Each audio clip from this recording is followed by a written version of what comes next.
What's going on, everybody? So I have been running the hell out of my XRF from OneLaser. And one of the things that I stress to people is maintenance.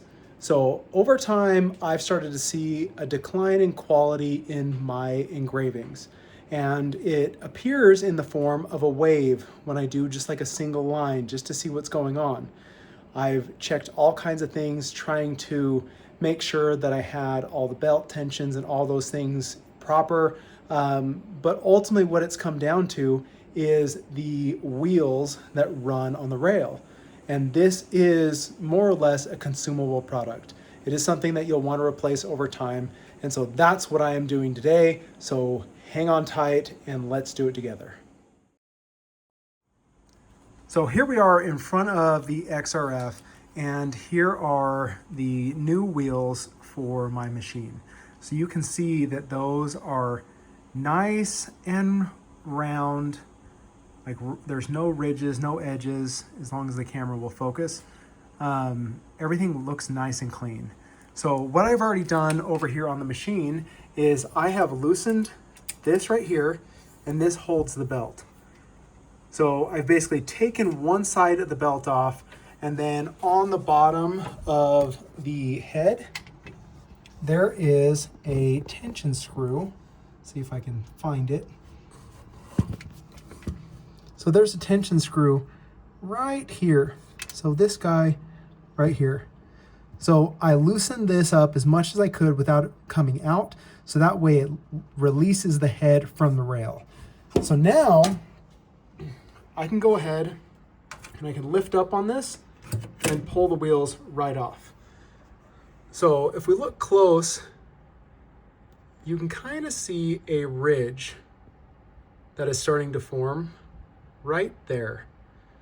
And so over time, as these wheels, because they're rubber, they run back and forth on the rail, back and forth on the wheel, back and forth, it starts to develop kind of flat spots, and it creates a rocking in the head as it goes back and forth. And that is what I am assuming is producing some of the issues that I've seen in my engravings. And it's not a huge deal. Like I don't see it all the time. It's not something that's super dramatic, but I saw it just enough that I felt like it was time to replace these. So now that I've gotten this off, these are ultimately just screwed into the back. So it is just like a regular bolt. So I need to get my wrench, pull these off, and then replace the other ones. So we're gonna go ahead and do that now. Okay, so I checked these. It is fitting in an 8mm box end, open end wrench. So that's what I'm gonna use to go ahead and get these off of the back and get these ones replaced. So I'll go ahead and pull these ones off, and then we can compare them to the new ones. Okay, so I've got these off now, and I am hoping that you can see this guy right here.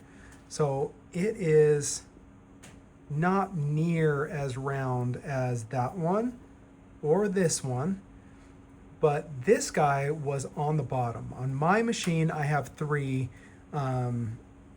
wheels.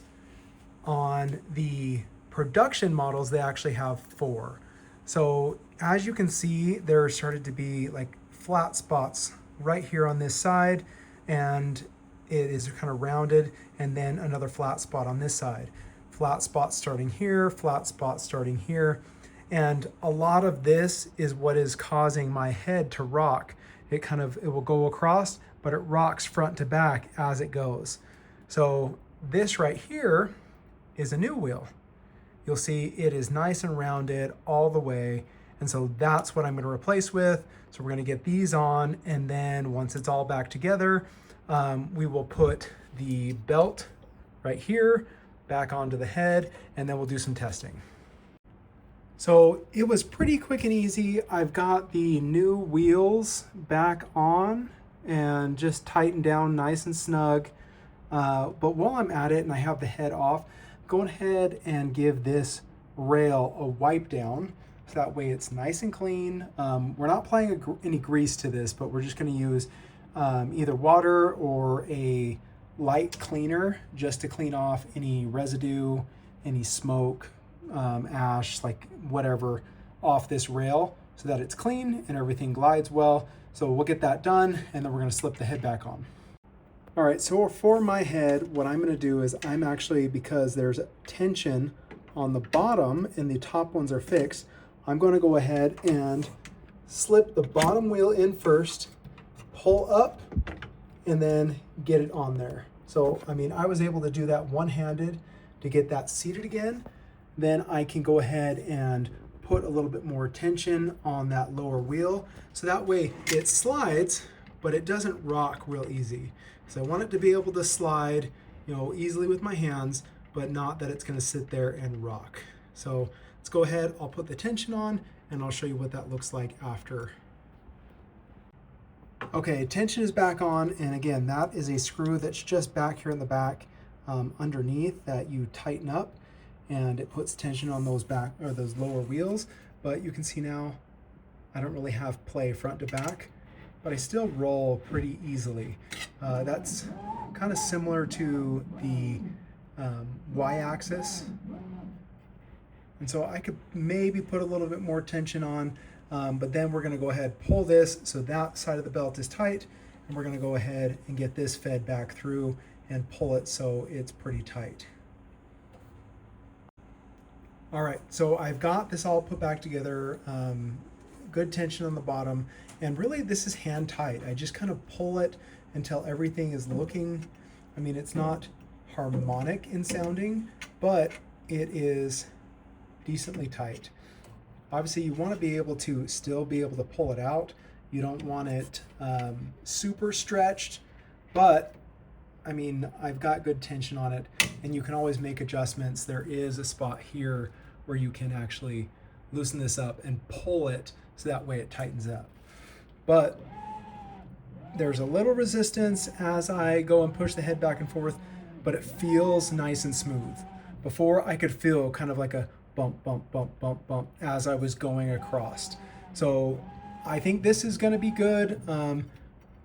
The front to back, there isn't any rocking. So I'm gonna go ahead, I'm actually gonna put my bed back in, get the rotary out of here, and do some tests and just show you what the results are. So after you do this and you've got everything set back up, everything's running great, you may want to go ahead and check your scanning offsets just to make sure that those haven't changed, because depending on the tension on your wheels, tension on your belt, they can be different. But give them a test, make sure that everything still looks good, and if it does, then you're good to go.